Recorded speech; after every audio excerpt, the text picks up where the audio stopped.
From Studio 1A in Tampa, Florida, comes a talk show that really feels your pain and tells you like it is. We love America and all that freedom-loving Americans want to protect. Live from coast to coast and on your radio, it's For the People with Keith Allen. We'll help you survive this thing called life. We're for the people. Whatever your source of stress or strife, for the people is there. Hello, Mr. and Mrs. America. I am Keith Allen, and proudly welcoming you into this Monday's edition of For the People on an October the 16th, 2017. Hope you had a nice weekend. I journeyed up north, in the general vicinity towards Jacksonville, but not quite making it there. Chuck used to live in White Springs, Florida, and it's not as far a trek from Tampa to Gainesville, Florida, so it's about 2.5 hours. Sometimes I make it in 2 hours, sometimes 2 hours and 15 minutes, one way, and then, back. But visited with Chuck. Good spirits. It was good to see him. Chuck, for some of you may not know that he was the host of the broadcast for many, many years. He actually was the one that kicked it all off. But he's in a nursing home, and, we visit Chuck, and we talk to him, and he was happy to see me. And we were watching a little TV together, and he asked me about the national anthem, and he asked me what I was talking about on the air and how disrespectful it is, in his opinion, to the men and women in uniform, and I agreed. Told him that we definitely are sure to condemn the actions of those millionaire players, and that was the point that he made. These guys are millionaires. We're going to be talking about that in a little bit in the show, so you want to stay tuned for that. The laundry list of Harvey Weinstein, more and more women are accusing Harvey Weinstein of harassment. Many of them, 29 right now, 29 women. Unbelievable. Sex scandals with at least 29 accusing Weinstein of harassment. The New York Times really is the fuel for the flames here, and it's not just Weinstein. Bill O'Reilly was kicked off Fox News. If you can remember, that was the New York Times scathing story about him. So there is power. There is still power in the press. And if there is any believability to these accusations against these people, and like I say, I'm a big O'Reilly fan, love his writing, loved his show for years, but there's got to be some truth. And definitely for Weinstein case, it is the truth. It's hard to get the respect back after something like this happens.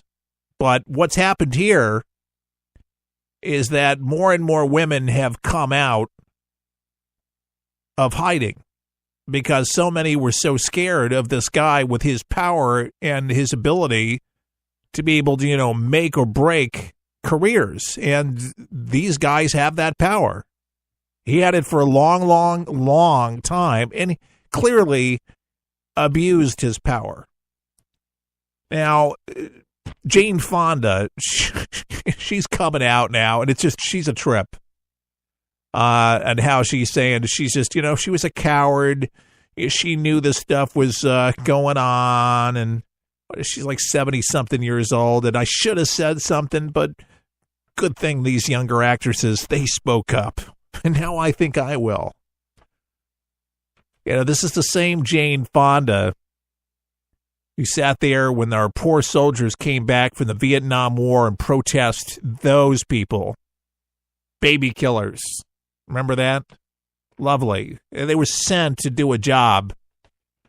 They didn't go deliberately kill babies, but she was wrapped up in this. She's controversial, obviously, Jane Fonda, but she's got to say something, I guess, to keep relevant. I think that's like politicians, entertainers have to do this because their star is not as bright as it once was. I mean, she still makes money doing TV shows and stuff like that, but Ashley Judd, pretty big name, you would have to agree, when it comes to actress and singer. Gwyneth Paltrow, another one. Angela Jolie, Rose McGowan, Katie Beckinsale. 29 of them. A lot of these actresses, I don't even know who they are. Honestly. Heather Graham, okay. Eva Green, do you know who she is? Dawn Dunning, Sophie Dix, Louise Guess, Sarah Mace, Liz Campbell. I don't know if these are like yesteryear stars or I just don't watch enough sitcoms or movies, but there's 29 of them. Here's a little write-up here. Paltrow said Weinstein attempted to make advances on her after summoning her to his Peninsula Beverly Hills hotel for a work meeting during production of the Jane Austen film adaptation Emma. She says, I was a kid. I was signed up. I was petrified, she said in the interview. And then Angela Jolie, she shared her experience with the Times in an email saying, I quote, I had a bad experience with Harvey Weinstein in my youth, and as a result chose never to work with him again and warned others when they did. And this feature prompted a fresh wave, if you will, of allegations against Weinstein to emerge, with each story sharing a similar narrative. It's just kind of like Bill Cosby and others. But sexual scandal, man, this seems to be a whole lot more prevalent, and it's coming out because there's women that have had enough. They're tired of it. They're tired of the abuse. But this has been going on for a long, long time. Doesn't make it right. But there's going to have to be new standards in entertainment, new standards. And I hope to God it catches on, leashes on. But this is how business has been done. Hey, honey, you want to rise up to fame? You want your star to be bright? I need a little help. This is what the slime balls do. It's what a lot of people do. They succumb to it. It's very sexed up. The parties are just crazy. And Weinstein had plenty of them and entertained plenty of our politicians that benefited greatly from these contributions. And by the way, just FYI, the Clinton administration, oh dear God, don't even say that. The Clinton Foundation is not going to return Weinstein's money. Hillary Clinton said, I'm not going to do it. She says she doesn't even have the money because she spent the money. It was $250,000 plus. I'm not going to give it back. Money's been spent. That's it. So there you go. She could write a check clearly and just give the money back. Say thanks, but no thanks. I don't want to be attached to it. Of course, it's convenient. What would you do in that case to find out that this person is a sexual deviant? Come on, 29, that's a lot of women to push yourself on. That's just disgusting. And I think this is kind of, for the ladies that have stepped forward, some type of, I don't want to say closure because the guy's going to be tried. It's probably going to go to court, some kind of settlement. I would think if I was Weinstein, with the amount of money that he has, unless there's a class action lawsuit, to settle with all of them, to drag this thing out is just going to be horrible, more horrible for his wife's already dumped him. But his kids, I just say, here, how much do you want? But they could clean him out. I mean, you can imagine with a settlement, but he's going to be paying something. And my takeaway from this particular is that his credibility, for whatever it was worth, and they said it was somewhat the gold standard as far as moguls go into entertainment, and what he says goes.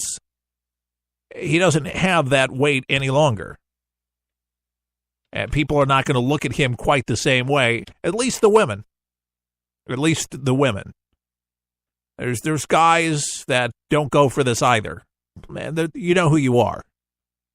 There's not a place for it any longer. It could be your daughter working for Weinstein, and he pushes his weight and wants to have his way with your daughter, etc. It becomes a lot more personal when you equate your cousin to your nephew, your niece, whatever, somebody you love in that position.